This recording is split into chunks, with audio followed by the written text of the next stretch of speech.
I'll see you at practice tomorrow. Don't be late. We won't. Well, I guess you could see we like big band music around here. And you probably already figured it out, but it's the 1940s. Of course, you'd be right. Today's June 1st, Thursday, 1944. My name's Frankie Lawrence, and I just graduated high school last Friday night. Summer vacation has officially begun, and that's why you see so many kids out on the streets. Funny thing is, though, kids are about the only people you see. That's because everyone that can work is busy, really busy. Our fathers had to join the army, just like all the other single guys, and our mothers, they had to go work in the factories. There's a gigantic Lockheed factory right here in our town that supplies the army with the P-38 Lightning. That's a fighter plane. Now, you've heard of Rosie the Riveter, haven't you? Well, you won't believe this, but my mom's name really is Rosie, and she operates the riveting gun at the day shift at the factory. My dad's a supervisor at another factory. Between the two of them, they make really good money, which is great, seeing as we almost starved during the Depression. Well, with everything being rationed, it doesn't amount to much. Can you believe that my mom saved for an entire month all the ration stamps just to get me enough to get a cake? Did I mention it's my birthday this Saturday? That's right. I'll be turning 18, which makes me eligible for the draft. But I ain't waiting to be drafted. No siree. I won't be waiting for Uncle Sam to come find me. I'll be signing up first thing Monday and headed to South Carolina for my basic training, where I hope to become a pilot. And who knows, I might even fly one that Mom helped build. Gee, Frankie, you sure are lucky you didn't turn 18 a year ago, or you'd be in England right now, waiting for that invasion to begin. You know what? You're absolutely right. I can't even explain to you how happy my parents were I was able to finish high school. What invasion are you talking about? What invasion? Where have you been, Darlene? It's all over the news every night. Every night? Well, I'm sorry I asked. I don't listen to the news if I can help it. Wait, you don't listen to the news? Why not? Well, it scares me to death. I mean, I go to my room every single night when Daddy turns the radio on. Yeah, me too. I don't even come out till it's time for Fibber McGee and Molly. Well, let me clue you in. I mean, the Allies will be crossing the British Channel any day now to go after that goon, Hitler. Don't talk about that. We're not interested in it. Hey, I bet the Nazis are scared stiff when they think what's coming after them. Yeah, but, I mean, I bet our guys are just as scared. I mean, there'll be a lot of GIs from just around here that'll be part of that invasion. Oh, and that includes your brother Harold. But you don't know that for sure. He could be sent somewhere else. Yeah, my brother's a drill sergeant in California. He doesn't think he'll ever leave the U.S. Gosh, he's really lucky. All right, true. But hasn't he been in England since March? I mean, good grief, we've been stockpiling troops and supplies over there for the past 2 years now. All of which is supposed to support that invasion.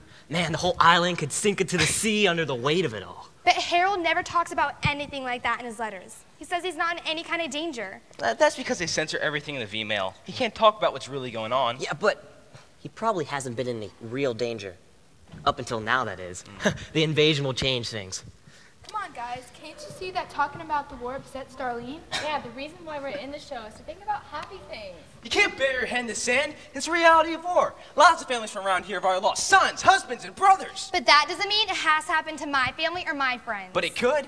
I mean, Frankie leaves this coming Monday for the army, and I won't be far behind if the war drags on. Could you guys just stop it? I'm not listening. Look, Joe, I mean, we don't have to talk about this, like, right now. Thanks, Frankie. I have to think about good things. If I don't, I'll cry all the time. You know what? It's all right. It's just like Amanda said. I mean, it's the whole reason we're doing the show this Saturday night. We have to keep everyone's morale up. Oh, come on, Frankie. You're doing this show because we want a big birthday party before I leave for the army. No, I'm not, Joe. Look, people work really hard around here. And for once, just for one evening, we can give them some entertainment, especially if it's their own kids doing the entertaining.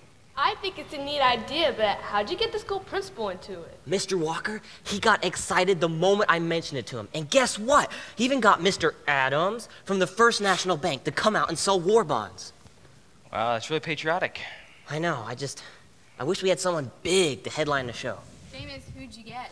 Well, I would have got Bing Crosby, Rudy Garland, Benny Goodman, and the Andrews sisters, to name a few. Yeah, but hate to break it to you, but all those people are busy making movies and doing USO shows for the troops. Of course they are, but, I mean, I still wrote them letters. You did? What did they say? Well, I only got one back. That was from Mr. Frank Sinatra, agent. He said he was very happy about all that we were doing, but was unfortunately unable to attend. Well, that was rude of the others. They could have at least written you back. Oh, it's okay. Look, the big names, they don't have time for a bunch of kids like us. Yes, you're right. But still, the local folks will have a good time. Are we really going to be on a radio? Sure are. WPTS will be sponsoring us. Oh, which reminds me, I want to go hear the advertisement they're making about our show on the air right now. Hey, Frankie, I guess I'll volunteer my services. So what time are you practicing tomorrow? Thanks, man. I can really use your help. Look, 10 o'clock tomorrow. See ya. Don't be late this time. All right, see you, man. This place won't be the same once Frankie leaves the Army. Yeah, but I still say he's playing all this because of his birthday. Well, it could be, but so what? I mean, maybe we'll have a big going-away party for you when you enlist. Enlist? Not me. I love my country and all, but I'm going to let Uncle Sam come hunt for me. Maybe the war will be over before you get called up. Yeah, that's what Mom's praying for. But hey, I got to get going. The old lady's making supper for tonight. Yeah, mine too. I guess we're having Spam again tonight. Blech. I hate that stuff. You have to wonder what they make it out of. Yeah, the mystery meat. They call it the ham that never passed its physical. All right, see you guys. Hey, let's practice our songs out here in the street before it gets too dark. Do we have to? We've been practicing all afternoon. Yeah, besides, I have to get up early and pick beans from our victory garden. Remember, Uncle Sam wants us to grow as much of our food as possible. Oh, come on. The beans aren't going anywhere, and we'll show Frankie how much we've improved. Okay, but I can't stay long. I don't want to miss my favorite radio shows. Can't we at least do Basin Street Blues? But it's almost 8 o'clock. That's when Burns and Allen comes on. We don't miss that show at my house. I just love Gracie. She's always funny. I like her too, but I'd rather turn on Bing Crosby's show. I can listen to him singing all night long. Yeah, give me a cowboy story, some action and adventure. I like the Lone Ranger and the Green Hornet. Oh, that's kid stuff. I like Mystery Theater and Ellery Queen. That's boys for you. All they listen to is shows about horses and cowboys or guns and bank robbers. That's right. They're not for sissies. Hey, do you ever tune into the creaking door? Never can tell what's behind the creaking door. Only the shadows know. Get away from me! That show scares the daylights out of me. Oh, don't be silly. It's just acting on the radio. There is nothing to be afraid of. You guys, can't we just sing this song so we can all go in and listen to the radio? Oh, all right. Just as much as the slave driver as Frankie is.